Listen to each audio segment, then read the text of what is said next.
Монголын зохиолчдын эвлэлийн шагналт зохиолч Напүрв Толин хул Бадхүү уяачдын холбооны тэргүүн Пунцэг Балжирын өргөө рүү явж байлаа. Өмнөөс нь Даваахүү ганцхан хөхтээлтэй нар салхинд царай зүсэн эвдэрсэн хижээл эртэй хамт таарав. Бадхүүд тулгуу гинтийн учрал боллоо. Сайхан намарчж байна уу Даваахуугаа? Уулзсан гэж бодож яваа таардаг байна шүү. Нэмсэглэв. Даваахүү харцаа нарийсхан харлаа. Таарч байгаагүй хүү харагдаад амандаа тэнж өглөөд нүдэ анин хошуугаан царвайлган бүх цийж санах гэж хичээв. Бадхүү байна. Морь худалдаж авна гэж бодож явдаг хүнтэйгээ уулзлаа. Даваахүү эсгийн өрх шиг зовхон нээж нэвт шувт харав. Бадхүү тэвдэж байгааг мэдвэт гжигдэх мэт шогтой нүдээр алиалан "Чи тийм мөнгө ихтэй хүн юм уу?" Даваахүү хилээ гаргаж нүдэ аниад бүгцийн мөрөө бөмбөлзүүлэн хөхөрлөө. Царайгаан төв болгоод "Чи барахгүй үсттэй" гэсэн харц чулуудав. Ер нь зам мөрөө хөөхөр шийдэх бололтой. Зөрөгт нь "Надад мөнгө байна. Танд эрдэм байгаа. Хоёулаа Монголын наадмыг цэнгүүлье." Даваахүү зог тусан эргэж хараад "Ихэр байх нь ууш. Чамд хэрэгтэй хүнтэй холбоо болж магадгүй. Утсаа надад бичээд өг." Бадхүү гэрийн утасны дугаараа бичиж өгөв. Өврөөсөө том төрөвч гарган өгсөн цаасыг хийгээд шуудхан явлаа. Тэр өдрийн орой утас дуугарав. "Байна уу? Надтай цуг явдаг хэнтийн уртын дамдан гэдэг хүн. Аймагта хоёр харагцсан азрахтай. Чамд азаргаан зарчихдаг юм уу? Ийм үг бидний дунд болоод байна." Бадхүү малгайгараа хөлсөөн сэвэн өмсөөд "Юун сайн юм? Дүүн яваад очих уу?" "Данж мэдэхгүй хоёр тэгж хөл алдаад яах вэ? Утасны цаана чүдэнз шархийн тамхиан асааж байгаа бололтой чимээ гарав." "Тэгээд яах баха?" "Адууг өндөр үнээр авч болно. Уяаг үнээр авахгүй дээ. Сайн бодох юм байгаа биз. Дамдан маргааш танаа ажил дээр очно. Зөрчихгүй бол болох баха. Авна гэвэл үзэж байж өртгөн өгөөрэй. Дүүн адууга дамдан жавгаагаас уяаг нь ахаас худалдаж авах болох нь дээ." "Яас их том дуугардаг хогвэ?" Утасны чагнуурт тасрах чимээ дуулдав. Үүнийг сонсч суусан дамдан яаж байгаа юм бэ? Ирэхгүй бол яана? "Дамдан чиний өртөг өндөр байна. Таарч тохирох үнэнд би ч авсан болно. Та авна гэсэн үнэндээ ав. Нэмээд хэдэн төгрөг над зээлч." "Тэр хүүтэй 8 хий. Бид морины үнэ өсгөх нь буруугүй л дээ." Дамдан инээмсэглээд "Дайлан хазар шигтгэе амартай тэр хүү тантай их төстэй юм. Тэгээд тантай бүр нэг ах дүү юм шиг ярьж байдаг. Урд эртний барилгатай ах дүүс байдаг гэдэг шүү." "Тийм билээ шүү. Надтай их төстэй" гэд ганцныхаа цагаан сургуулийг хилэн дээрээ тавьж угаад хөхрөв. "Та миний хулыг хүүд уяа тааруулж өгөх үү?" Даваахүү нэг нүдээ нээж нөгөө нүдэн анин уруулаа цорвойлгон бодол бодож сууснаа.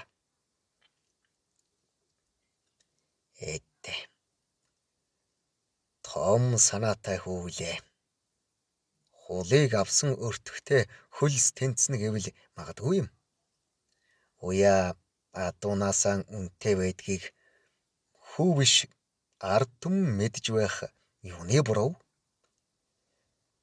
Би хулыг нүдээр хараагүй байна.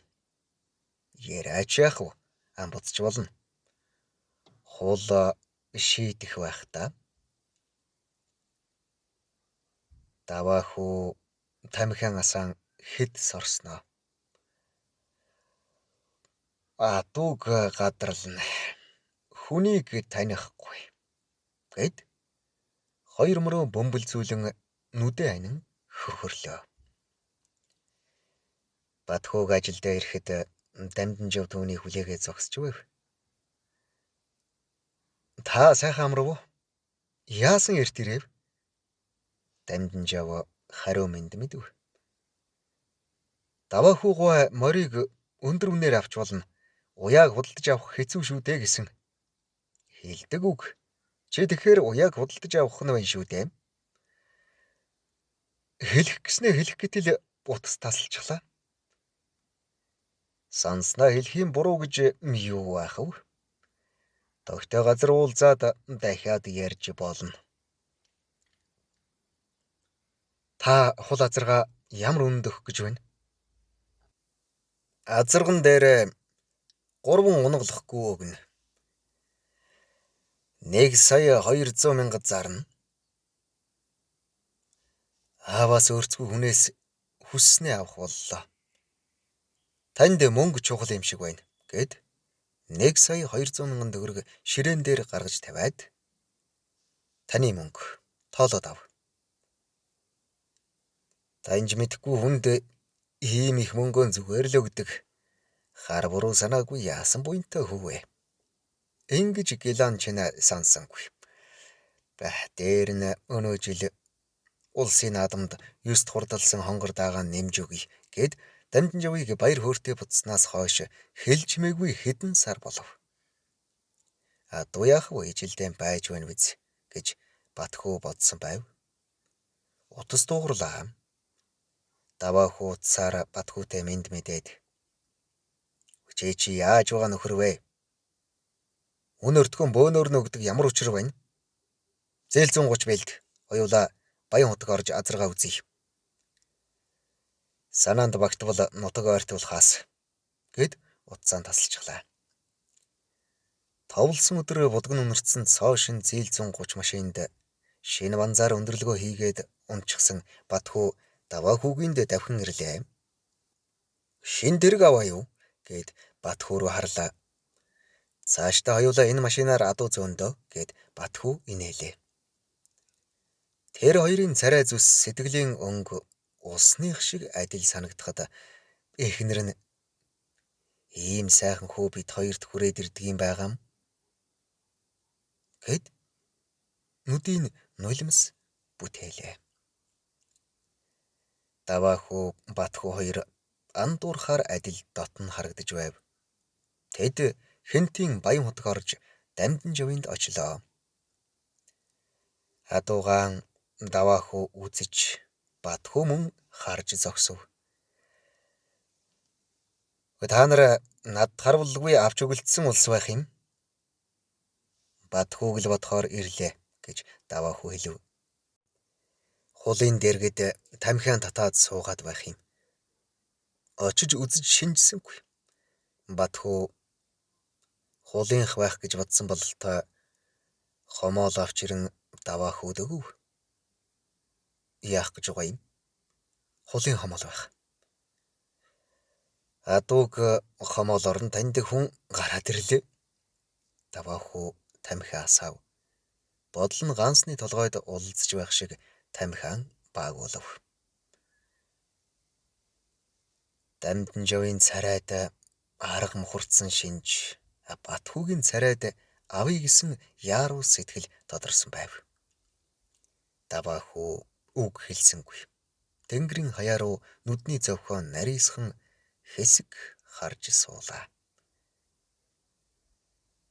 Дамданчи хулдаан хүм морд болно байгаа. Хааз нь хайр нь толгойдоо ороо ааш муутай адуугаа юм. Мордуул. Тэр зүлэг дагуул чогшоод халаагаад ир. Хулыг унсан залуу цагуулан алхуулаад ирэхэд даваа хүү хөлс хамрын самсаа нүд шүдийн үтснэ. Уяа шонд ойрхон сууж тамхи нэрэн бодол болж бас л тагчиг суучхав. Даваа хүү зүүн хөлн бүдүүн байна. Чи яачсан хүн бэ? Хэлэх юм байх гэж хүлээлээ. Хэлэхгүй юм. Чээч хэлэхгүй гэж байгаа хүн юм байна. Би нэг барьж үзье дээ. Даваа хүү хулын хөлийг барьж үзээд. Та гайгүй юм байна. Даваа хүүгийн уужирсныг мэдүүт Дамжинжав адууругаан орж унаглах 3 гүүгээ өнөө жил улсын наадамд 9 хурдалсан хонгор даагаан барьж өгөв. Даваа хүү нэг гүүг нь тавиулаад хонгор унахтай хөгшин гүүг заагаад үүнийг авъя. Алсаараа унаг нь хэрэг болох байх. Сартай хулаазарганд би толин гэдэг нэр өгөөд гардаж уйя да. Уяаны хөлсийг энэ адууны Дамжинжавд өгсөн үнээр л Батхүү надад өгөөрэй. Хэрэ бадам дарди базар гарди хаян хэрва хүлүү хумпат гэж тариндаад хондлоог нь нударгаараа арчив. Нэгэнтээ мэдэх эзэн бий болж байгаа болохоор хөөхтүүд адууг ачаад өг. Дамдандаа хэлэхэд хон жунживл хойно хойш тавьж болохгүй ажил хэн хэнд маань байдаг. Ингээд буцлаа шүү. Харамсч байна уу? Сэтгэл санаа хэцүүхэн байгаа биз? Аяалаа гэж 8 сайхан бүтлээ. Гэт баярлж байна. Даваа хүү ураг шахин Дамжинжавт ойртож суугаад чи надад юм санахыг тааж мэдэх биш дээ. Би энэ адуугаар нэг төрөө авна. Энэ тууртын эзэн Дамжинжав чи биш ээ. Хэнти аймгийн ард түмэн шүү. Батхүү толноос үр сайхан авах учиртай. Дамжинжав сөхөрч мөргөн. Үнэн дээ. Ийм ухаантай болохоор ч чиний дээр суух уяач гарч ирэхгүй юм. За чи хүн зүгээр байлгаараа да. Айлаа муу үг гэдэг энэ. За сайн сууж угаарай. Бид хөдлөх минь гэд машинда сууцгаалаа. 2. Хээ угалзан хуучирсан модон орон дээр хэвтэж байсан Дамжинжав шөн дундын хэрд гинт үндийн чимээ чагнаснаа дээлээ нөмрөн босгод өвгний чимээнд сэрсэн дүүн. Та хаачих нь? Гарахгүй болж болохоо байлаа да. Сартай хулам минь ирч гिचээ. Янцгах шиг боллоо. Яаж тийм болох байх юм? Уяанд байгаа адуу сул зэрлэг яваа адгуус биш. Байц. Чи дуугүй хайж бай гэж чих тавин чагнаснаа гарч одов. Уяа аргамжаатай адуу булаг горх хамар жалга гээд хөл хүрэх ойр бүхнийг нэгжээд хулн байсангүй. Нөнгөн дээлээрээ биеийн нөмрлөн нүцгэн гуяраа нойтон ногоон дээр завилж суугаад хөлийн чимээ гарахаар нь эргэж харвал дүүн ганц тамхины гараа сунган өгөөд дэрэгдэн суув. Осолдохгүй танилж ихэнд хоногшсон янцгаалт байсан. Ойр хавь юу ч алга. Гэд Дамжинжав тамхиан асаалаа. Таныг ингэж самж харамсан гэж мэдсэн бол дэмий зарчтэй. Улсад төрүүлнэ гэж та мэдчил байсан шүү дээ. Хул төрүүлбэл энэ нутгийн зан олонны хиймэр сүлд дараа жилийн наадам болтол өөдтэй өнгөтэй байх нь тодорхой. Төрийн сүлд төмний хиймрийг цэрэх болтугай гэж хэлээд Дамжинжав босч гэрлүү алхлаа. Өвгний хөл хурдан хүлэг шиг хөнгөн аж. Тэр өдрийн өглөө Улаанбаатарын буян тухайд нартай цэлмэг налайсан өдрийг огтон үүр гэгэрч байлаа. Азар уралдуулахад сайхан өдөр байх нэ. Өнөө Батхүү хаачив гэж Толин хулын хөхөл сүлийг боогоод уралдааны замд гаргаж байгаа даваахүү хэлэхэд туслах уяач нь. Гэртээ унтж байна лээ. Хөө зайлуул. Унтах мөдрөө мөн олвоо. Алив дууд. За байлаа. Би өөрөө очнохоо. Яах гэж морь уйуулсан нөхөрвэй тэр. Даваахүү унаач хүүгийн чихэнд захиасан шивнээд Толин хулыг замд гарган Батхүүгийн майханд орлоо. Бос оохоо. Азарган дөрүүлэх гэж байхад унтаад яасан хиймэргүй зэлэг вэ?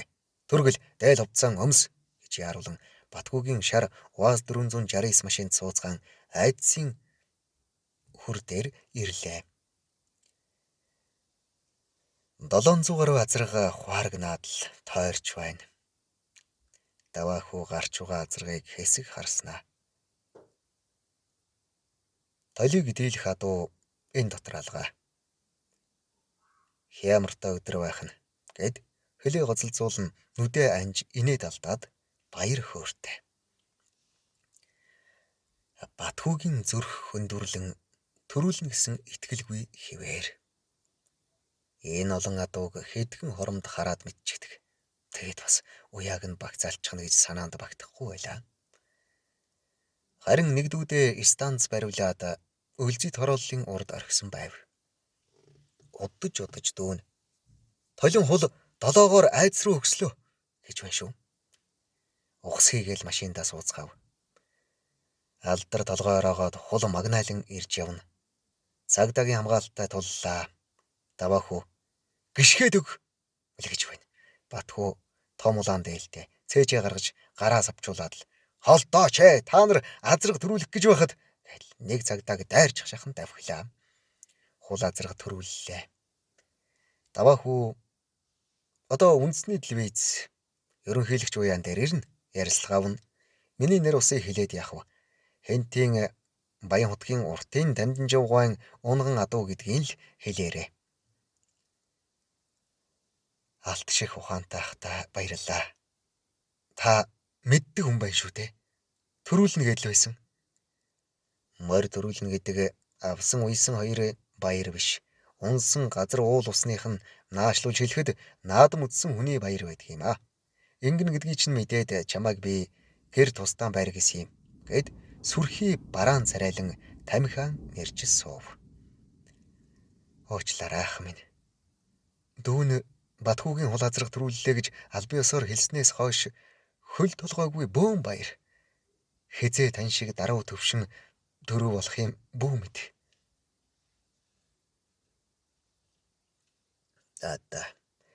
Адуу уулус өгшил гарлаан дуудуулж байж нэр нь гардаг амтэн. Хөл толгойтой баярлаж биеэм барьж сур. Олны баярыг сонсоод угуухан байвал алстан болтгол юм. Дуугүй байлаа гэд бүтж өгөх юм биш. Алив ирээдүйн сүл. Хамны хишгтэй хүү байна да чи. Дуртай хүндж ирдгүй баяраар чамааг би баярлууллаа. 3. Хялганы толгой хөдөлгөх тэнхэлгүй салхи нозоорсон намрын өдөр. Дамжинжав гаднаа гал түлээд уурга залжээ суутал мортой хүн шан дээр буусан нь дондог байв. Дондог үнэн худлан мэддэхгүй говьж дайвсаар ирж дэрэгдэн суугаад мэнд мэдэхгүй хэрвлөдлөө.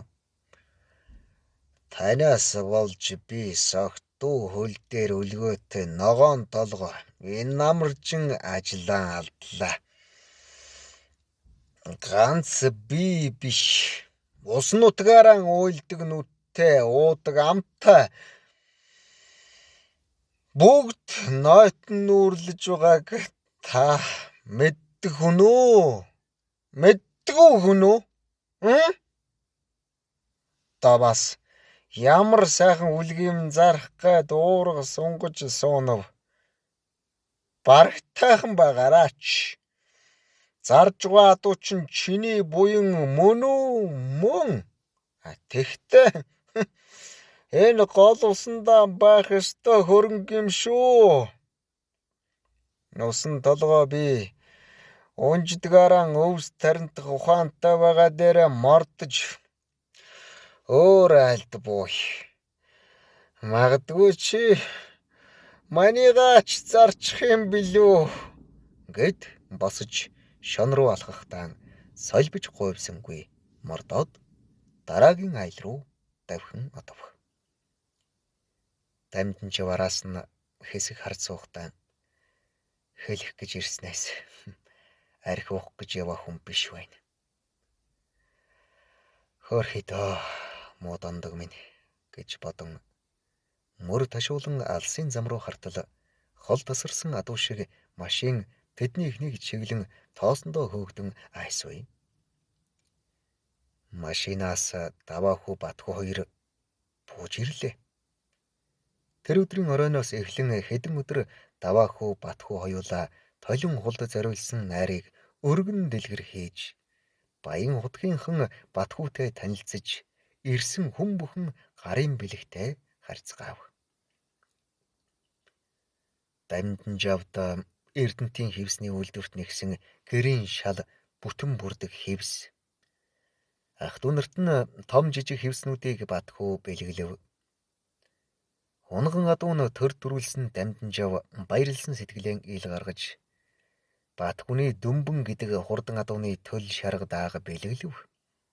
Хойдон жилийн улсын баяр наадамд Данз нэмийн даваа хөвгийн өндөр зул төрүүлж Хэнтэй аймгийн Цэнхэр мандал сумын уугуул Цэрэн дундгийн сандаг доржийн оонон хар Дэд үтсийн хөгжлийн яамны автоэврийн газрын дарга Гаваагийн Батхугийн толин хул Улаанбаатар хотын төвшин компани ерөнхий захирал Зоригийн хүрэн айрагдлаа.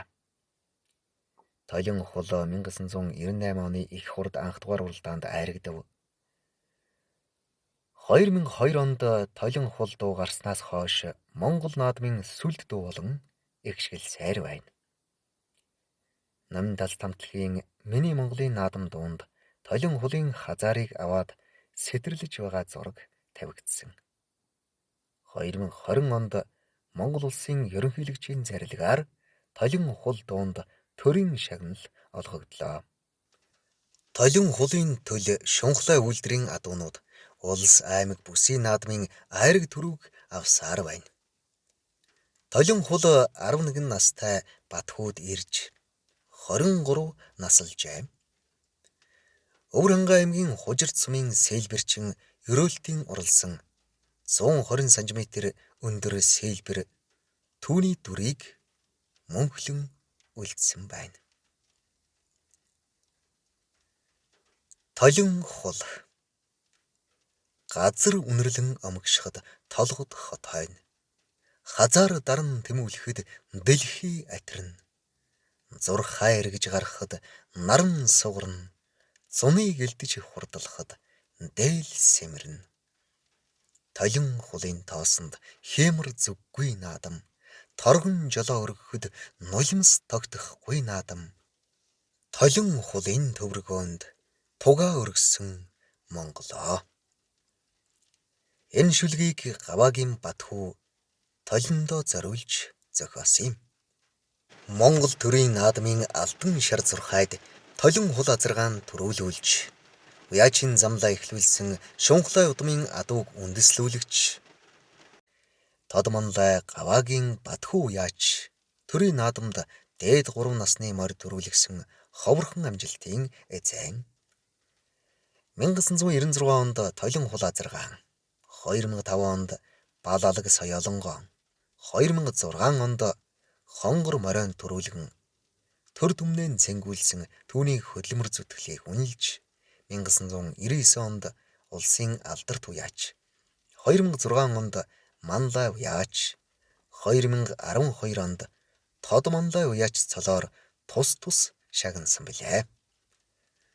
Өвөрхангай аймгийн Арвайхээр хотод байрлах Их Монголын морины шүтээн цогцол борт Тодмонлай уяач Гаваагийн Батхугийн толин хул Балалаг соёолон хонгор морь хөшөөнд сүндэрлэн мөнхөрчээ.